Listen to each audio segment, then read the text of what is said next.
2019, 2020, I decided to undertake 2 graduate programs at the same time. I'm a second careerist, so I'm changing careers from one career to another one. So I decided to undertake these 2 careers with 3 dependent children, a family to take care of, and there were 2 programs that were very demanding and very challenging. I decided to do this because I wanted to position myself for certain opportunities in the workforce. I made financial and social sacrifices to undertake these 2 programs. You all know how our community is. A lot of people misunderstood me. They said I didn't have time for anybody, but I was going through it. When, to the glory of God, I finished these 2 programs and now set myself, to the glory of God, I finished well. I finished top of my class. And now set myself up to get those jobs that I sacrificed all these things for. Imagine graduating top of your class and having professors recommend you for all kinds of positions. Imagine people calling you a unicorn. Imagine helping your fellow students make it through school who were struggling. They made it through school. And then you graduate and the jobs are there. You're interviewing for the jobs. They're excited to have you. Many of them call you all kinds of names. Oh, you apply for a lower position. You'll do better in this higher position. And then the interviews come, they're excited, the job offers come, and then all of a sudden, everything fizzles out. It happens so many times. But the 2 that I really want to mention is one, where an international organization here in America gave me an offer, right? And I took the offer, accepted the offer. Then all of a sudden, they wrote me to say they were rescinding the offer. Then I asked them why they were rescinding the offer. They asked me to write a letter to them. And the Office of Investigations got back to me to say they couldn't find my details. They couldn't find the chain of communication. That was when I knew something was wrong. Another one, I was shown my office where I was sitting, and all of a sudden, they wrote me an email to say that they had decided not to continue anymore because of restructuring. While all this was happening, I kept on having dreams where I would see myself back in school, back in a school that I already attended, like several years ago. So I kept on waiting on the fire altar, praying consistently and receiving a lot of words from the fire altar. It was not easy because I was I have to stay awake by 1 a.m. every day to pray. Now, one of the words that I received on the fire altar was on the 14th of May when Pastor Jerry said, "You will not ask for it.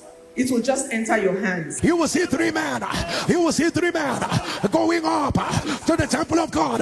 One is carrying wine. The other is carrying 3 kids. The other is carrying 3 loaves. And they will give you. You will not ask. You will not ask. Or you will not ask. When they were carrying it, they didn't know it was for you. They didn't know it was for you. On the sound of your amen, let it be handed over to you. You know how you know that a word is yours? I knew this was my word. When it was time for the Houston prayer conference, I was there. I received a lot of words also that were directed at me. Pastor Jerry said, "Keep dreaming. You keep finding yourself back in a school where you've already attended. By the power that raised Jesus from the dead, let it be broken." Deliverance power of God. Look at anybody. If you have any dream that takes you back to your secondary school, to your primary school, to where you used to live, Rabada, Ashabada, Ayanas, let it be broken. Then on the 22nd of August, he said that something is going to happen in the next 24 hours. And you will wonder, how did it happen? Who made it happen? And you remember that it is only the Lord. In the next 24 hours, things are going to change so much. In the next 24 hours, you will wonder, how did it happen? Who made it happen? And you will remember, it's only the Lord. It's only the Lord. It's only the Lord. This was on the 22nd of August. On the 23rd of August, after having applied to more than 100 positions and being disappointed, I was minding my business when somebody called me out of Houston and said, "We saw your profile online and we're very interested." To cut the long story short, they set me up to interview with the vice president of the organization, who I was supposed to report to. He interviewed me, he was impressed, and said he will set me up to interview with the CEO. While I was talking to the CEO, he said, "I'm sorry, this job is not for you." And I said, "Okay, here they come again." Another rejection. Then I asked him, "May I ask why?" Because there's nothing about this job that doesn't speak to my skill set. And he said, that's the problem. The job is far below your skill set. Forget about this job. I'm offering you something bigger, something better. Right there on the spot. Just as Pastor Jerry said it. I was dumbfounded. That was not all. He told me to write exactly what I wanted. He said, you think outside the box like me. You're going to be bored with that old job. He told me to write down what I wanted. I wrote it down. I did not negotiate with human resources. I negotiated with the CEO. He offered me,